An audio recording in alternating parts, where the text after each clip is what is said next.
Petite vidéo rapide que je vais vous faire maintenant. Alors, je vais souvent faire ce genre de format-ci parce que c'est un format privilégié pour vous partager des informations rapidement. Et vous savez que sur le marché, ou du moins sur les marchés, sur les crypto-monnaies, l'information, c'est la base. Une information peut faire exploser le marché comme une information peut faire plonger le marché vers les abysses. Donc, il est très important d'être vraiment affûté, d'être vraiment au courant de l'info, ok?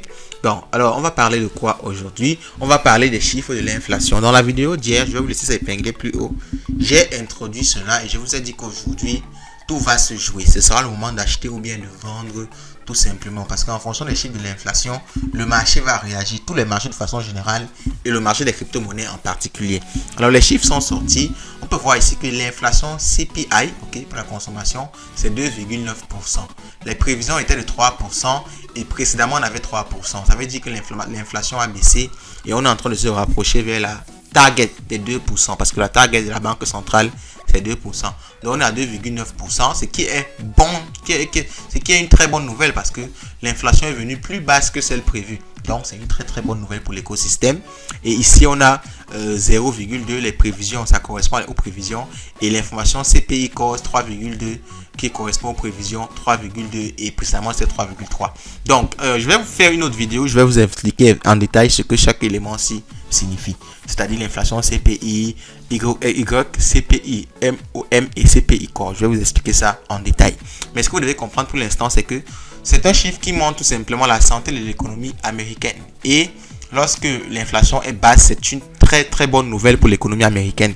Et qui dit bonne nouvelle dit simplement que quoi? Les gens seront enclins à prendre plus de risques, c'est-à-dire à investir dans des actifs plus risqués comme les crypto-monnaies. Et vous pouvez voir que juste après ces chiffres de l'inflation là, le marché est dans le vert. Vous voyez, on a pris 2,87%. On est remonté à 2 trillions de dollars. Et le Bitcoin est en train de prendre doucement de la valeur. Donc, il y a déjà une petite chute qui s'est faite. Bon, la chute était un peu pré-annonce parce qu'il y a des gens qui avaient également peur. Donc, ils ont vendu massivement. Ce qui a causé une certaine chute pré-annonce. Mais en principe, d'après ces chiffres-ci, dans les jours qui vont venir, on aura une explosion au niveau du Bitcoin.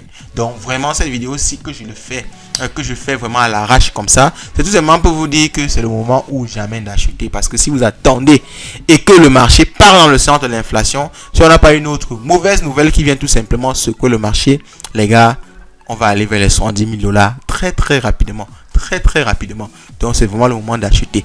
Si vous avez un peu de capital, vous n'avez pas besoin d'acheter avec tout votre capital. Achetez avec 20%, 30%. Dans les jours qui vont venir, regardez le marché. Si ça explose, vous avez déjà gagné un peu d'argent.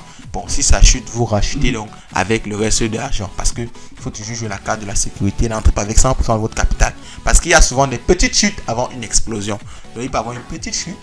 Ok, on peut descendre à 60 000, 59 000 et après on repart vers les 110 000 tranquillement. Dites-moi ce que vous pensez de la vidéo en commentaire. N'oubliez surtout pas le like. Ça ne vous coûte rien. Ça vous prend une seconde. Et on se dit à la prochaine. Ciao. N'oubliez pas le mot du jour. Inflation américaine. Laissez en commentaire.